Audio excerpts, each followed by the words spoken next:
kulanti wanaagsan daawadayaal ku soo dhawaada maqaal aan ciwaan uga dhigay aqrintu waa koriyaha maskaxda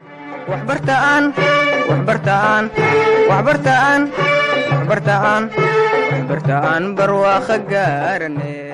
dunidan aynu joogno oo lagu tiriyo dunida cilmiga ayaa waxa lagu baratamaya curin ama hindise cilmiyeed ku dhisan aqal iyo aqoon waxana markasta ku aragnaa mareeg waradyada iyo masraxyada caalamka cilmi baaris lagu guuleystay ama hal abuur soo siyaaday waxana la isku raacay in dhammaantood ay saldhig u tahay aqrinta oo la joogteeyay علومتي hore iyo tan maantadan oo la kulmiyayna waxay dhashay hindise bilow fiican u noqon kara jiilka dambe si ay wax ugu siyaadiyaan qudooda una helaan meel ay wax ka bilaabi karaan ciwaanka aan hordhaca uga dhigay maqaalkayga ayaa micnihiisu yahay in aqrintu ay tahay barbaariyaha maskaxda tan kalena waxa uu bixinayaa sawir ah inay maskaxda bini'aadamku u baahan tahay korinsho ama kobcin saynisyahan u dhashay dalka Giriiga oo lagu magacaabo Democritus laguna daro dadka cilmiga sayniska ah meel sare ka gaaray ayaa mar uu ka sheekeynaya aqrinta iyo doorka ay maskaxda bini'aadamka ku leedahay waxa uu yiri nafta bini'aadamku sida ay ugu baahan tahay biyaha iyo raashinka ayay maskaxduna ugu baahan tahay in lagu quudiyo aqrinta si ay u hesho buu yiri jawaabta sirta ah ee ka qarsan taa oo muujinaysa in maskaxdu markay xeeriso ururiso culuum badan ay la imaanayso hal abuur cusub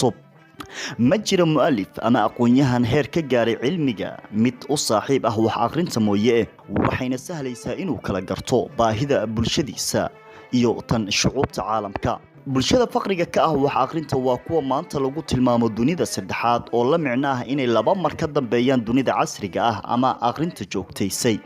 goobaha lagu kaydiyo buugaagta sida maktabadaha oo la badiyo iyo ardada oo fursado loo siiyo wax aqrinta waxa ay kobcinaysaa garaadka aqoon ee bulshada muhiimadda aqrintu ma aha mid miisaan fudud markuu malakul jibriil ugu iimaanaya nabigeena maxamed nabadgelyo iyo naxariis korkiisa ha aatee isagoo ku sugan buurtii qaarul xira hadalkii ugu horeeyay ee uu ku dhaho waxay ahayd iqra oo la micno ah aqri waana tan maanta ay inagu soo gaartay diinteena suuban aqrintu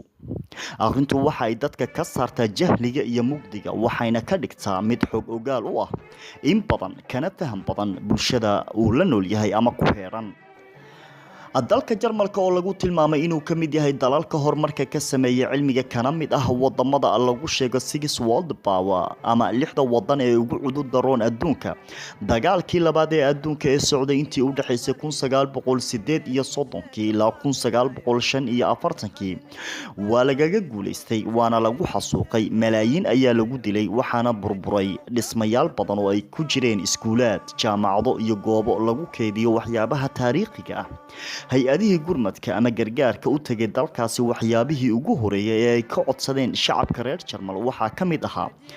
in dhismayaasha burburay hoostooda lagaga soo saaro buugaagta iyo taariikhaha kaga jira waxayna u arkayeen in aqrinta buugaagta iyo aqoontuba ay tahay tan kaliya ee ka caawin karta inay soo kabsadaan saynisyahankii weynaa ee Alfred Nobel ee abaalmarinta Nobel Peace-ka ay awadii ku timid ayaa yiri aqrintu qofka da'diisa ayay da ugu dartaa waxayna tilmaam ka bixinaysaa korinshaha maskaxda qofka wax aqriya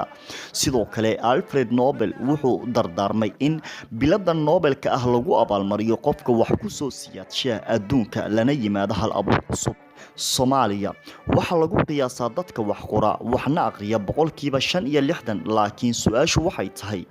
ma joogteeyaan aqrinta haddaba naftaada weydii bishii imisa buug ayaad aqrisaa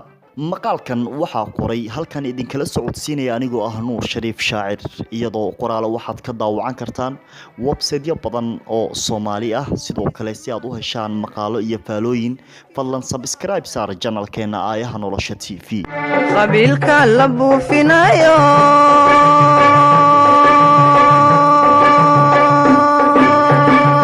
asaagan ku beegsan mayne waxbartaan